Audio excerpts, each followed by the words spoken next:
Shalom, Israel. This KD with another message of daily edification brought to you through the spirit and power of Yahweh Bashem Yahushai. All praises due. Peace and salutations, Royal House of David. I want to do a little breakdown today on wives, maidens, and concubines, all right? Just so that there's no discrepancy. If you know the difference, cool. If not, then you should listen up, especially you Aqua. So I think some of y'all got your transmissions jammed up, maybe. Difference between a princess. You got a princess, all right? So we got princesses in here that have been with their kings for years, 5, 10, 15, 20 years, you know. That's one thing. They both came into the truth. They're in the truth together, coming out of captivity together. All right, that's all good. In the kingdom, there's going to be, eventually other women that become princesses to those unions. All right. First of all, she's Israel, either southern or northern kingdom. All right. As far as position, they're equal. But as far as sacrifice and everything that the first princess, put forth with her king in captivity, that can't be compared to. And it shouldn't be reason to be compared to. If a woman has been with a man for many years and they came in the truth and they spent time and they came out of captivity together, that's a special thing, all right? But at the same time, the new princess that comes along or whatever, she's not to be looked down upon because in this society, multiple wives was never authorized or even talked about. Actually, it was actually condemned.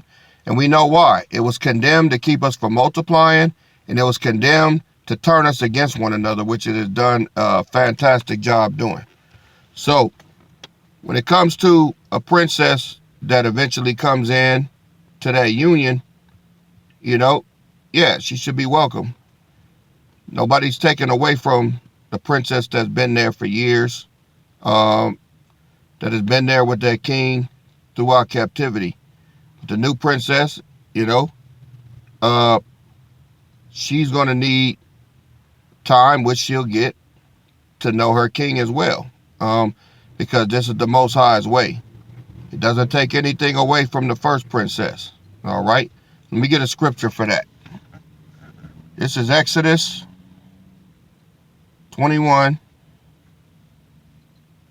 and start at verse 9. You know what? I'll start at verse 10. It says, if he take him another wife, now this is the wife of the first wife. If he take him another wife other than the first wife's food, raiment, and duty of marriage shall not diminish. Okay? Verse 10. If a man who has married this is what the New Living Translation says. If a man who has married a slave wife takes another wife for himself, he must not neglect the rights of the first wife to food, clothing, and sexual intimacy. Now, that's in the New Living Translation. Now, if that woman is Israel, she ain't no slave. See, you got to watch. The blue letter's good, but you got to sometimes watch it because it'll put some shit out there that's not so. All right? Like Hannah and Peninnah in the book of 1 Samuel. They were both Israelite women. They weren't slaves to one another. They was on equal footing as far as position. They both Israelites. Just one had more time than the other. Okay? So that's how that go. So there's 3 things that king cannot do. He can't neglect the first wife of food, shelter, and raiment, and then sexual relations, sexual intimacy. That's in the book.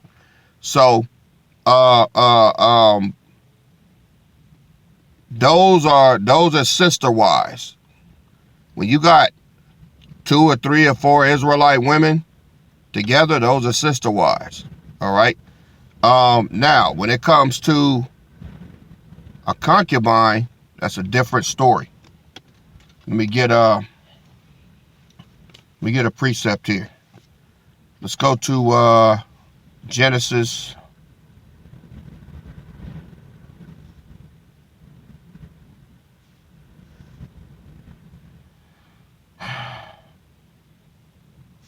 Let me see.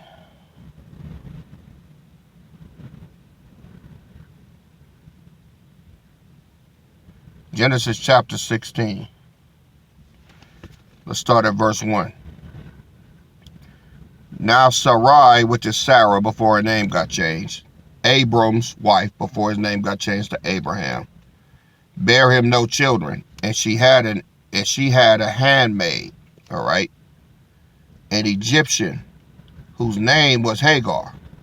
And Sarai said unto Abram, Behold now, the Lord have restrained me from bearing. I pray thee, go in unto my maid, it may be that I may obtain a child by her.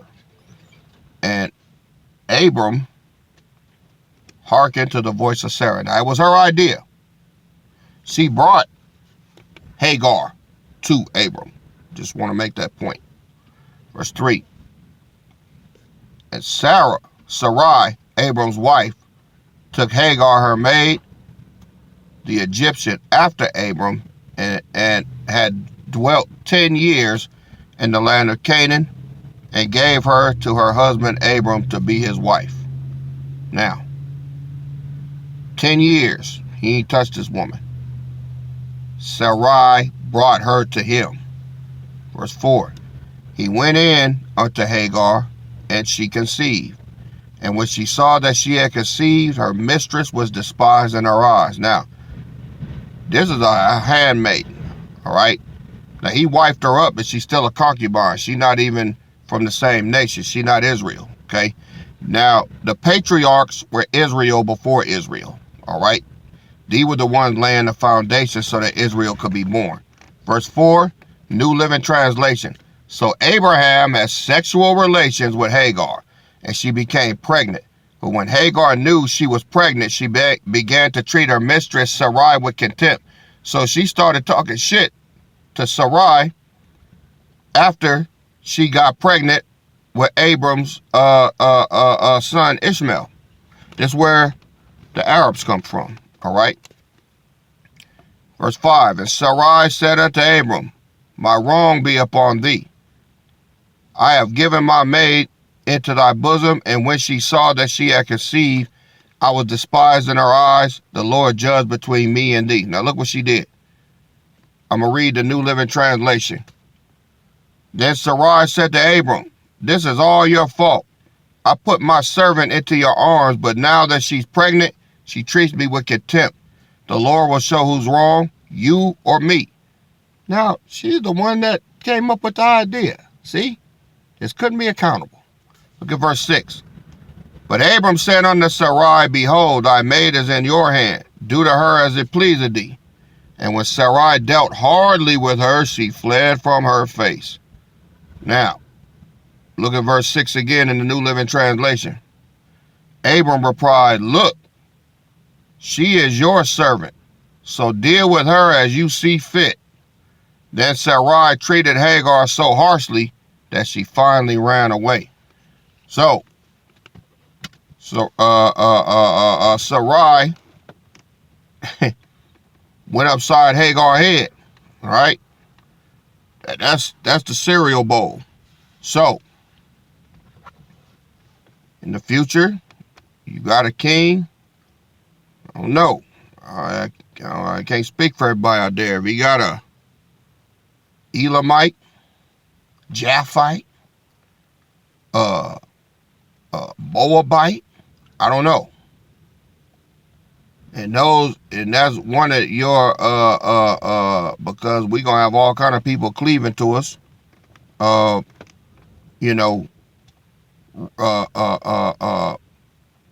Being servants and handmaids. Let me get that precept. See? Servants and handmaids.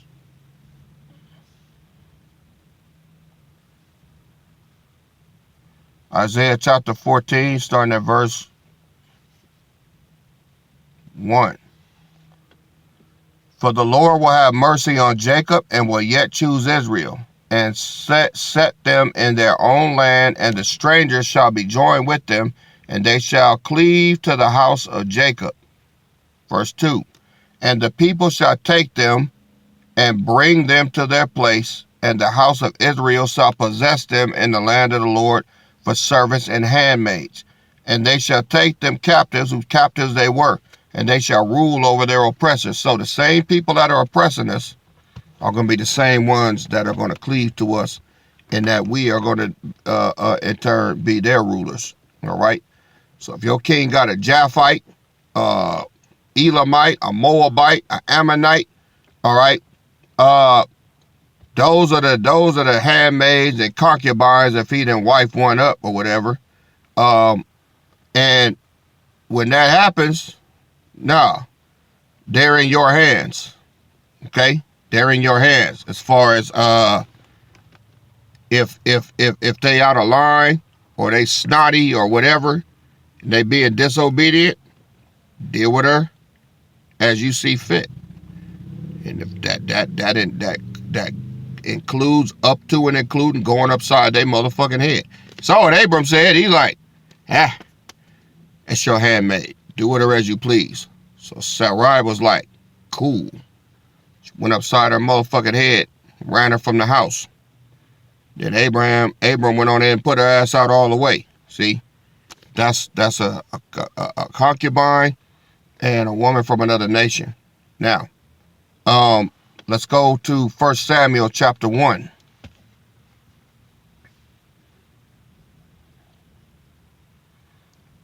First Samuel chapter 1. Starting at verse 1. Now there was a certain man of Ramathaim Zophim of Mount Ephraim, and his name was Elkanah, the son of Jeroham, the son of Elihu, son of Tohu, the son of Zuph, an Ephrathite. And he had 2 wives. The name of one was Hannah, the name of the other, Peninnah. And Peninnah had children, but Hannah had no children. And this man went up out of the city yearly to worship and to sacrifice unto the Lord of hosts in Shiloh.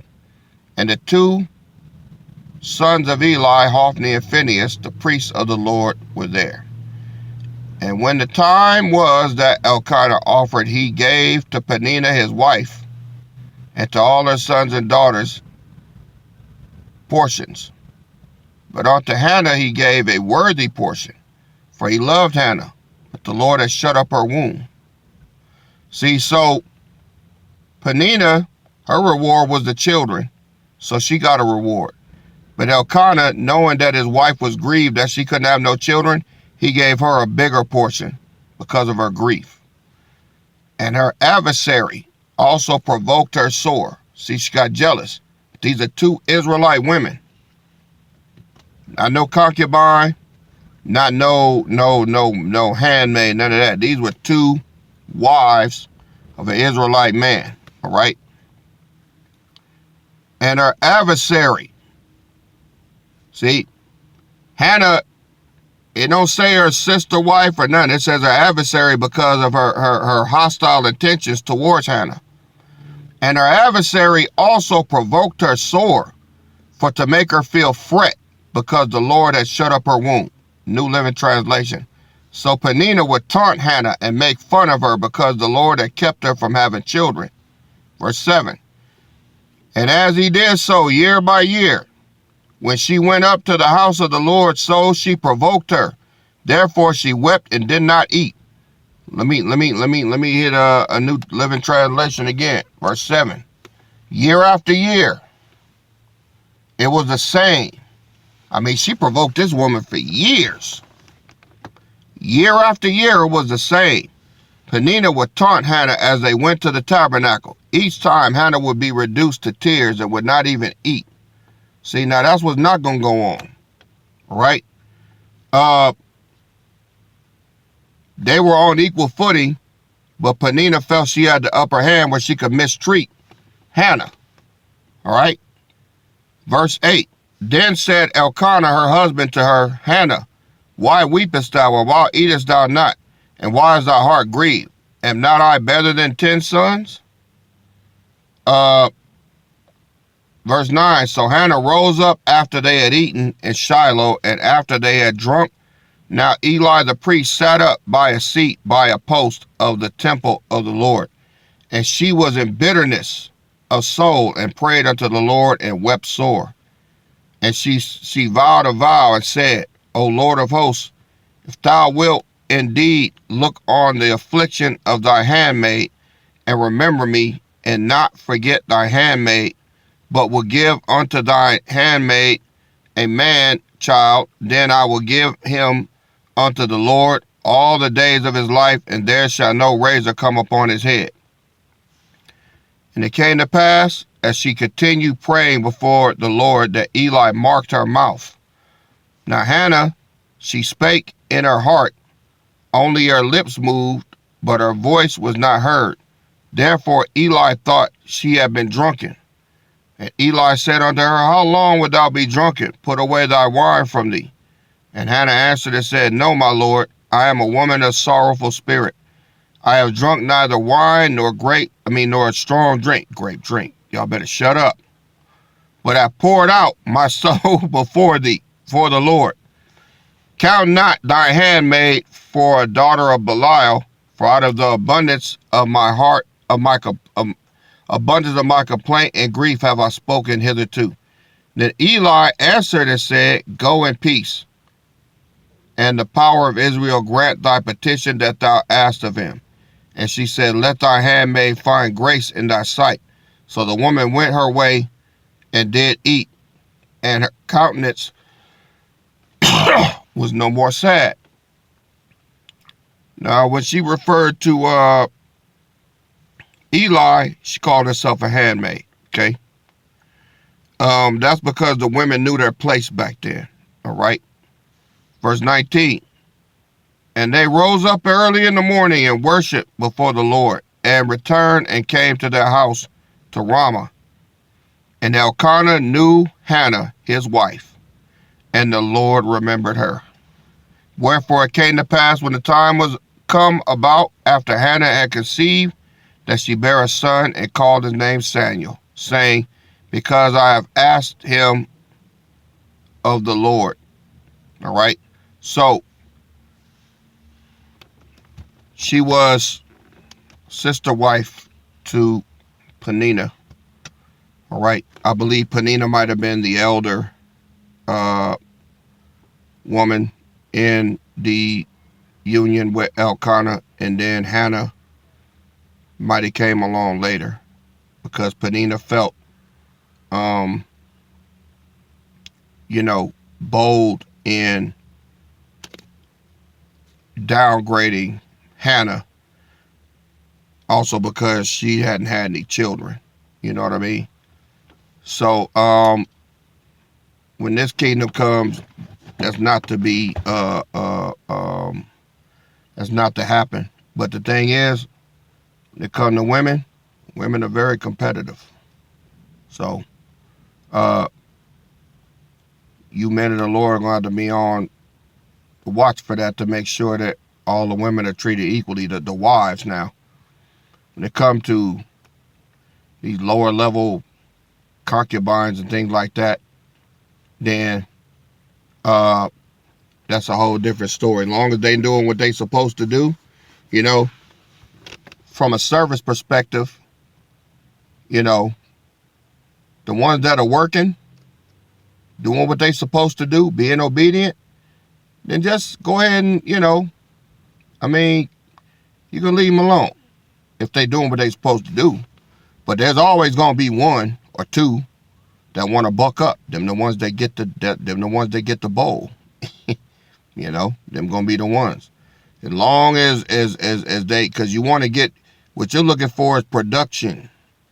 All right. If they supposed to be cleaning the house and taking care of this and taking care of that, you want to get that service out of them. All right. Like you brothers, y'all gonna be slave masters. So yeah, we gonna get a bunch of them. But the ones that's working and producing, if you need all these crops planted by a certain time, or you need this done, or you need that done, guess what? It would behoove you to let them work. Now, the ones that's going to get binky, them the ones that kick up dust and buck up and, man, fuck this shit, man. Man, fuck this shit. Fuck, man. Fucking tired. That's the one that's going to get it. All right? Not the one that's down there working, getting shit done. Why you going to go and, you know, crack him across the back and he working? That's what you want. See, if he working, now you can whoop their ass all day if you want. When your ass ain't got no crops or nothing, you ain't eating, and it's gonna be your fault. You breaking their hands and shit. But you get the ones that's fucking up. Ladies, you get the one that's fucking up. Long as they doing the service, you know, and be like that. Okay? So, just trying to give y'all a little heads up before we get out of here. All right? Now,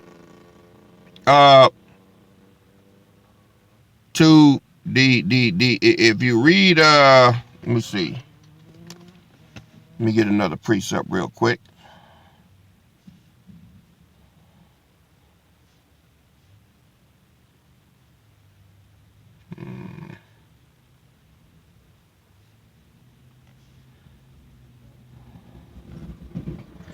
Genesis 25, verse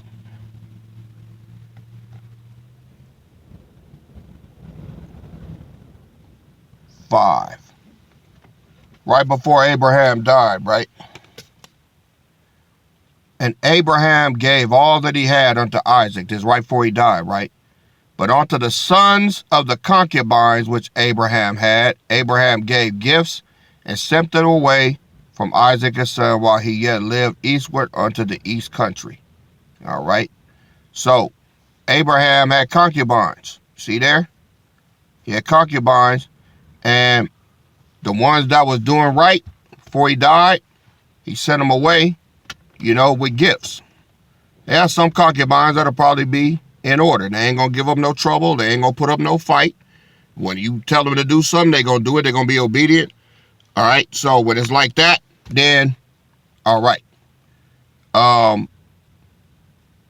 We Israelites. Now, like I said, don't get it fucked up. It's gonna be a whole lot of ass kicking. But you want to be sure you kick the right ass.